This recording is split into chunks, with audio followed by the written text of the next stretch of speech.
Někteří záporáci chtějí zničit svět, někteří chtějí moc. A pak je tu Moro, postava, která nezačala jako monstrum, ale jako kluk, který zoufale chtěl věřit, že jeho život dává smysl. Dnes vám povím celý příběh Mora a vysvětlím, proč je jedním z nejlépe napsaných záporáků, jaké kdy Ninjago mělo. A než začneme, tak bych vás chtěl pozvat na svůj Discord server, kde už příští týden spustíme Ninjago Roleplay, takže se určitě máte na co těšit. Taky bych byl moc rád, kdybyste dali odběr, jelikož 78% z vás ho ještě nemá. A taky můžete dát like na video nebo ho poslat kámošovi. To by mi taky moc pomohlo. A už se nebudeme déle zdržovat a jdeme na video. Moro nebyl vždycky zlý. Byl to obyčejný kluk, kterého si mistr Wu vzal jako svého učedníka. Wu v něm viděl talent, ale Moro v sobě viděl osud. Moro byl přesvědčený, že je zelený ninja, vyvolený. Ten, na kterého čeká svět. A dlouhou dobu mu to nikdo nevyvrátil. Pak ale přišla pravda. Wu zjistil, že Moro není zelený ninja. A prostě mu to řekl. A v tu chvíli se Morovi rozpadla celá identita. Protože Moro nebyl kluk, který chtěl být hrdinou. On byl kluk, který žil jen díky víře, že je vyvolený. Moro odešel. Ne proto, že by byl slabý, ale proto, že nedokázal přijmout realitu. Rozhodl se dokázat, že se Wu mýlí. Věřil, že když najde hrobku prvního mistra Spinjitzu, potvrdí svůj osud. Jenže Moro nevěděl, kde ji hledat. A tak se vydal do Caves of Despair.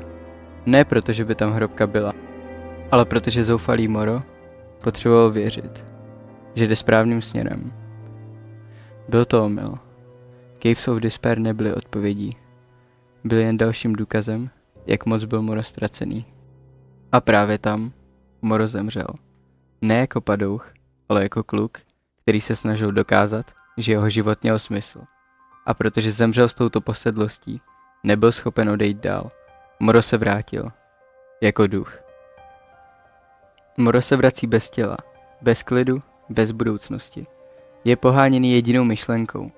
Mýlili jste se, já jsem byl vyvolený. Posedne Lloyda, vede armádu duchů a snaží se přepsat realitu. Ale Moro nebojuje proti ninjům.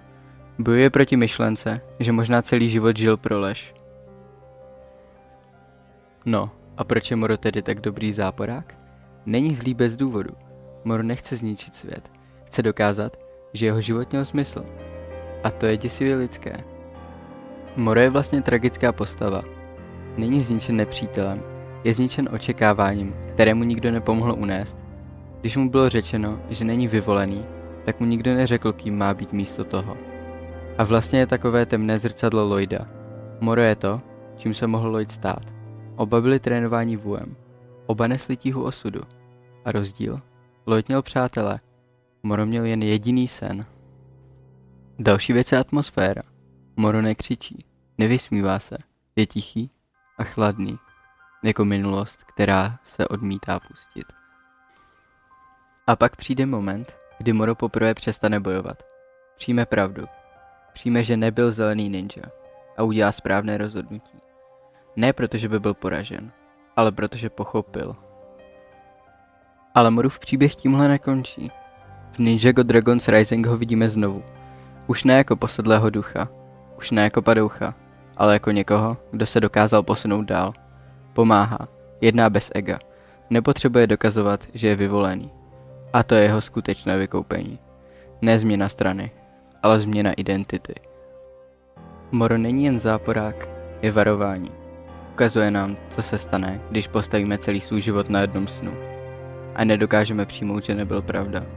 A právě proto je Moro jedním z nejlepších a nejtragičtějších záporáků, jaké kdy Ninjago mělo.